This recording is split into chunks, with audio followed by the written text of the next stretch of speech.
امریکہ کے شہر ہیوسٹن سے ڈاکٹر وقار مسعود بتاتے ہیں کہ وہ ایک دفعہ چھٹی پر پاکستان آئے ہوئے تھے تو پنجاب کے شہر فیصل آباد میں اپنے ایک پرانے دوست کو ملنے چلے آئے۔ ڈاکٹر وقار مسعود کے دوست عامر ریاض بھی الائڈ ہسپتال میں ڈاکٹر تھے اور برن یونٹ جہاں آگ سے جل اور جھلس جانے والے لوگوں کو لایا جاتا ہے میں کام کرتے تھے۔ وقار مسعود صاحب کی وجہ سے ان کے دوست ڈاکٹر عامر نے بھی چھٹی لے رکھی تھی اور اپنا وقت ڈاکٹر وقار مسعود کے ساتھ بتا رہے تھے۔ اس دوران ڈاکٹر عامر صاحب کے محلے میں موجود ایک غریب شخص نے خود سوزی کی کوشش کرتے ہوئے خود پر تیل چھڑک کر آگ لگا لی۔ اس شخص کو ہسپتال پہنچا کر ڈاکٹر عامر ریاض کو بھی اطلاع دے دی گئی۔ ڈاکٹر عامر ریاض صاحب اپنی معاونت کے لیے مجھے بھی اپنے ساتھ ہسپتال لے گئے، کیونکہ میں بھی ہیوسٹن کے جس ہسپتال میں کام کرتا تھا وہ جل جانے والے مریضوں کے لیے مخصوص تھا۔ میں جیسے ہی ڈاکٹر عامر ریاض کے ہمراہ مریض کے پاس پہنچا اور حالت دیکھی تو ڈاکٹر عامر ریاض کو بتا دیا کہ ان کا بچنا ناممکن ہے، ان کی ورثہ کو بتا دیجیے۔ میرے بتانے سے پہلے ہی ڈاکٹر عامر اس نتیجے پر پہنچ چکے تھے کہ اس سارے واقعے کے دوران مریض نے صرف ایک بار آنکھیں کھول کر ڈاکٹر عامر ریاض کو دیکھا اور پھر انتہائی غمگین لہجے میں پوچھا کہ صاحب، بیٹیاں ایسا کیسے کر لیتی ہیں؟ اور پھر اس مریض کی آنکھیں کبھی نہ کھلنے کے لیے بند ہو گئیں۔ محدود وسائل کے باوجود ڈاکٹر عامر ریاض صاحب نے اس مریض کو بچانے کی سر توڑ کوشش کی، مگر افسوس کہ مریض اپنے حصے کی زندگی جی چکا تھا، اس کی سانسیں پوری ہو چکی تھیں اور وہ اس دنیا کو الوداع کہہ گیا۔ ڈاکٹر عامر ریاض نے خود کو میت کا وارث ظاہر کر کے قانونی کارروائی کے تقاضے پورے کیے اور میرے ساتھ لاش وصول کر کے میت کو اپنے گھر لائے۔ ڈاکٹر عامر ریاض صاحب خود حافظ قرآن ہیں۔ انہوں نے مجھ سے میت کو غسل دینے کے لیے مدد کی درخواست کی تو میں فوراً مان گیا۔ ہم نے میت کو غسل دے کر کفن دینے کے بعد جنازہ کروا کر دفن کر دیا تو رات کا وقت ہو چکا تھا۔ جب ہم اس سارے کام سے فارغ ہوئے تو میں نے ڈاکٹر عامر ریاض صاحب سے اس آدمی کے منہ سے نکلے ہوئے الفاظ کے بارے میں پوچھا کہ بیٹا، بیٹیاں ایسا کیسے کر لیتی ہیں؟ تو ڈاکٹر عامر صاحب کی آنکھوں میں آنسو آ گئے اور پھر انہوں نے جو واقعہ سنایا وہ سن کر میری آنکھوں میں آنسو آ گئے۔ ڈاکٹر عامر ریاض صاحب بتاتے ہیں کہ قبر میں دفن میت کا نام رفیق احمد تھا، جو کہ ایک چھوٹا زمیندار اور انتہائی خوددار آدمی تھا۔ رفیق احمد کی ایک ہی بیٹی تھی۔ بیٹی کی پیدائش پر ہی رفیق احمد کی زوجہ انتقال کر گئی تھیں۔ رفیق احمد کو ساری برادری نے دوبارہ شادی کر لینے کا کہا، مگر رفیق احمد کا ایک ہی جواب ہوتا تھا کہ اللہ نے مجھے اپنی رحمت سے نواز دیا ہے، میں اللہ کی اس رحمت کو اپنی آخرت میں ذریعہ نجات بناؤں گا۔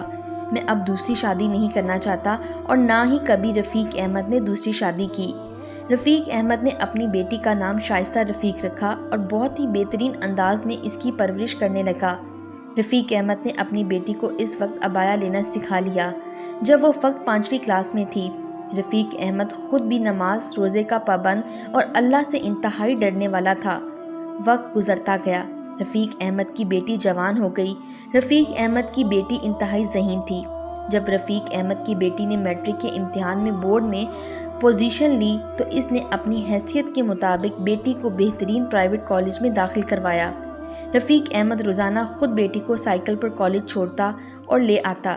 کچھ دنوں سے رفیق کی طبیعت خراب ہوئی تو رفیق کی بیٹی شائستہ رفیق کو اکیلے کالج جانا پڑا۔ شائستہ کو اکیلے دیکھ کر چند اوباشوں نے شائستہ کو تنگ کرنا اور فکرے کسنا شروع کر دیے۔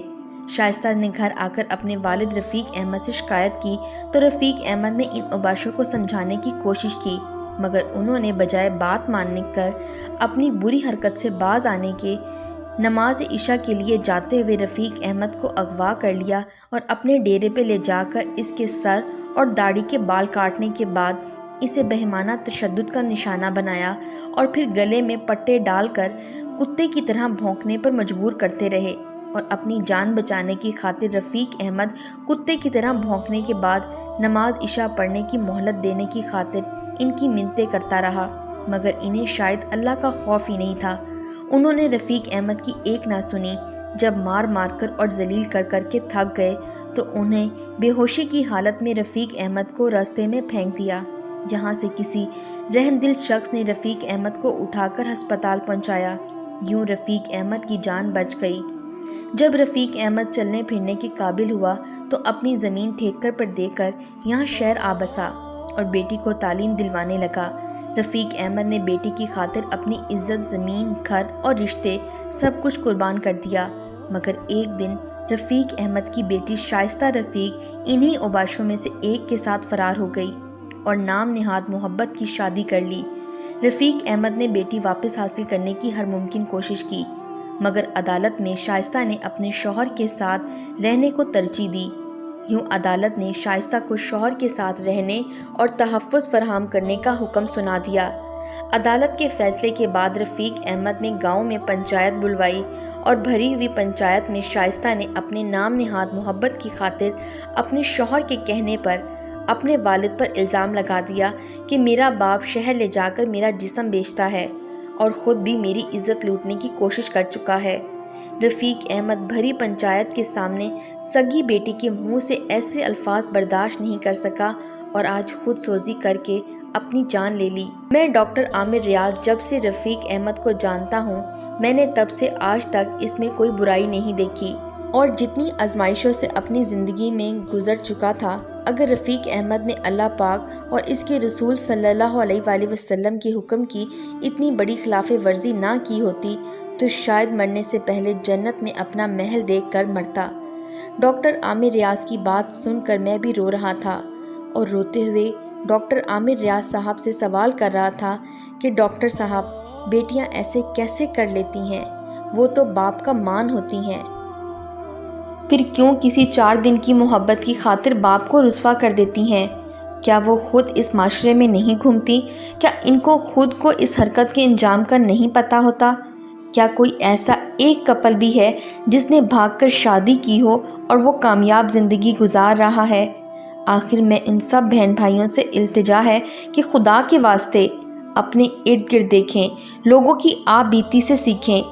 انجام صرف لڑکیوں کا برا نہیں ہوتا، اس آگ میں لڑکے بھی جلتے ہیں، لیکن شاید لڑکیوں کے نتائج زیادہ خوفناک ہوتے ہیں، اس لیے آپ کو بار بار آگاہ کیا جاتا ہے۔ اس پوسٹ کو زیادہ سے زیادہ شیئر کریں تاکہ زندگیاں لوگوں کی تباہ ہونے سے بچ سکیں۔ اور آخر میں آپ سے ایک سوال ہے، اگر ایسا کوئی ایک کپل بھی ہے جس نے بھاگ کر شادی کی ہو اور وہ کامیاب زندگی گزار رہا ہے تو اپنی رائے کامنٹ باکس میں ضرور دیجیے گا۔